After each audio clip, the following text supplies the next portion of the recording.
Intel has just announced that their 13th generation of CPUs will feature a processor running at 6 GHz right out of the box. So the upcoming 13th gen Raptor Lake CPUs will bring about a 15% increase in single-threaded and 41% in multi-threaded workloads, which is pretty fantastic. And now they have officially announced that there will indeed be a CPU that will be able to hit 6 GHz completely stock and right out of the box. No doubt you will need some serious cooling for that though. They are also saying that they plan to break the world record for the highest core clock, which is 8.7 GHz at the moment. Really cool, just like all of you that are following this channel, and if you're not, that just doesn't make sense. I mean, it's great over here. We have cookies, bro. So the 13th generation Raptor Lake is coming pretty soon. It's and you know, I'm a pretty big fan. They have added a whole bunch of these new high efficiency cores, so we are really bringing the core counts of all the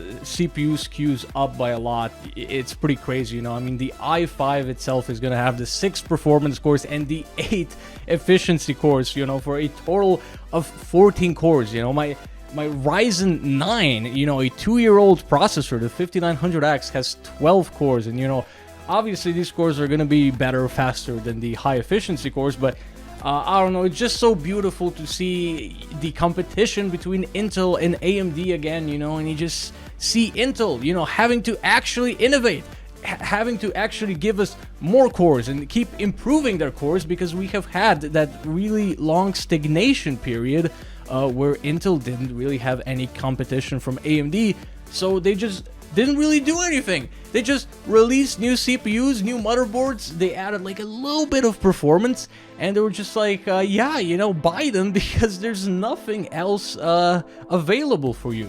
But this is pretty crazy. So apparently there is going to be a processor that is going to be able to hit the 6 gigahertz stock clock right out of the box, and some are speculating that this might be a response to the Ryzen 7000 X3D CPUs. Obviously, this is just a giant, you know, banana measuring competition between AMD and Intel to see who really has like the absolute fastest gaming CPU on the market. You know, even if it's just like by 1 or 2%, you know, it's just, you just got to take that crown. So it's rumored that this will be indeed the KS SKU, which is the one that can be overclocked, the top SKU that is also without the little graphics portion.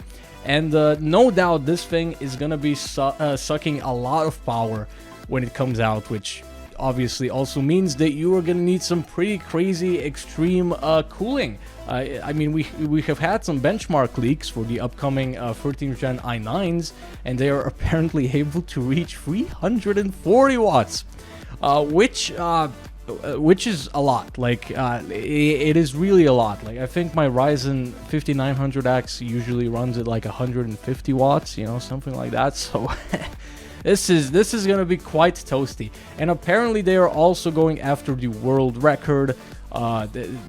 They are saying that these chips are going to be able to be overclocked to 8 gigahertz. The current world record is 8.7, so I guess if they're saying that they're going to get the world record, they're going to go above 8.7 gigahertz. Now, obviously, you are not going to be able to achieve this on your own. You need liquid nitrogen for this, and you overclock the chip. You do the benchmark, and the chip usually just dies after that because, I mean, you're pouring liquid nitrogen on the thing, you know, so... but it's just really exciting, you know. AMD and Intel really just taking jabs at each other, and you know, them just having this little competition is so great for us, the consumers, because there's just better innovation, you know. There's just more on the line when someone can just easily fall behind because the other company is innovating so much. So really exciting time.